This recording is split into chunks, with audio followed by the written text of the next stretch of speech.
मध्य प्रदेश के राज्यपाल महामहिम डॉक्टर भाई महावीर से निवेदन है कि आप कृपया इस अवसर पर 2 शब्द कहें।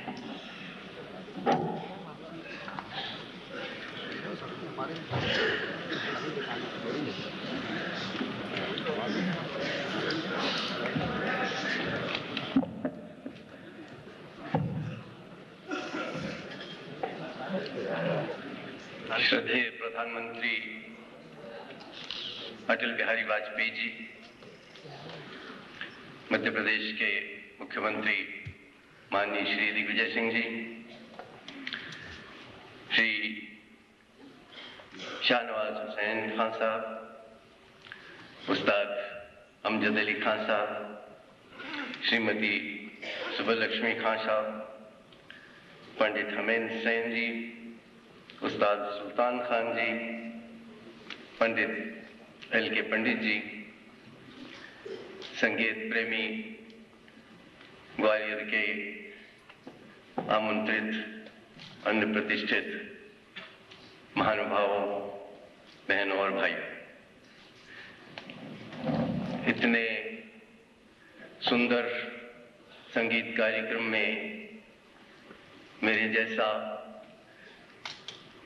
अनजान या ठूंठ व्यक्ति खड़ा होकर कुछ कहे, ये पकी पकाई खीर के ऊपर और थोड़ी सी राख डाल देने वाला काम न करे, ये मुझे डर है।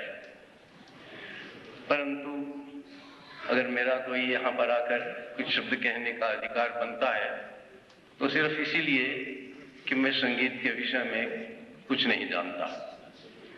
कई बार आप सुनते होंगे किसी को मंत्री बनाया जाता है तो लोग पूछते हैं कि साहब इनको तो उस मामले का कुछ भी पता नहीं जिसके लिए इनको काम दे दिया गया।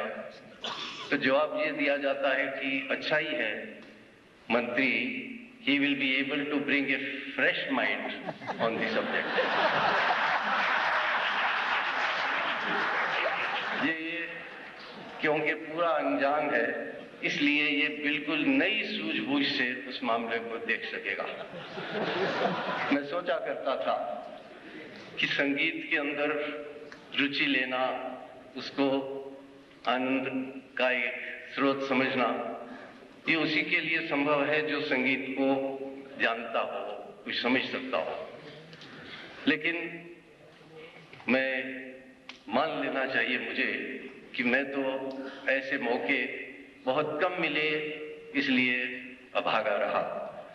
मुझे याद है एक बार पंडित कृष्ण राव जी का बड़ा संगीत सुना था जब मैं बहुत छोटा भी था। वो जालंधर में एक हर वल्लभ का मेला लगता है, उसमें गाने के लिए आए थे। लेकिन एक आध बार के गाने से कुछ समझ नहीं आ सकता था, कुछ रस भी नहीं प्राप्त हो सकता था।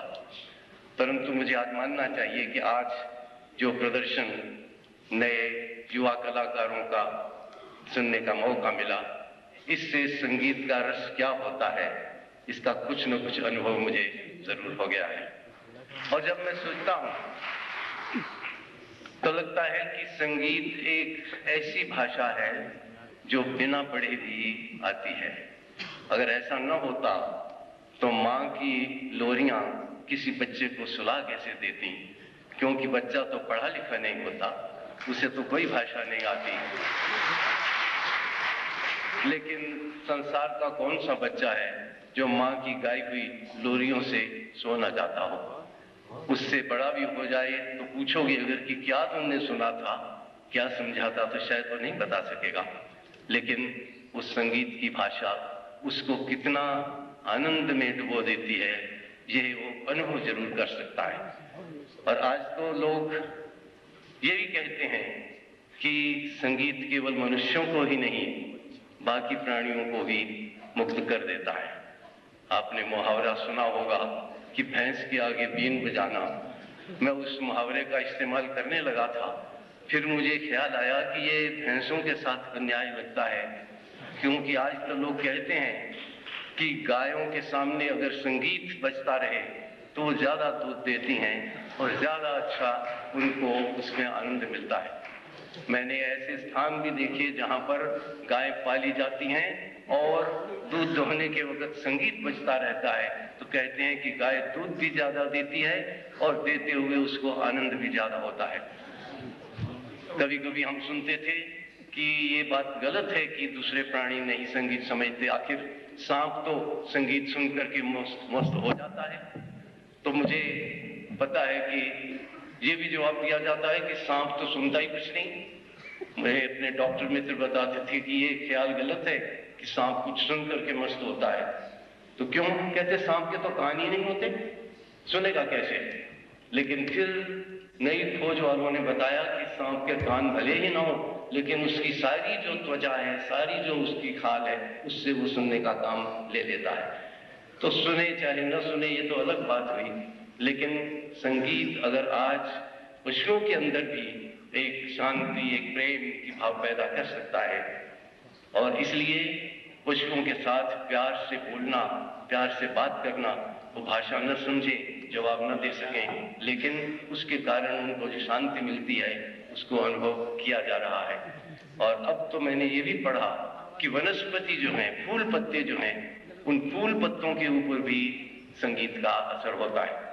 ये आज इतनी अगर सर्वव्यापक और सबको पहुंच सकने वाली भाषा है, तो ऐसी भाषा का मैं भी आनंद कुछ ले सका हूं।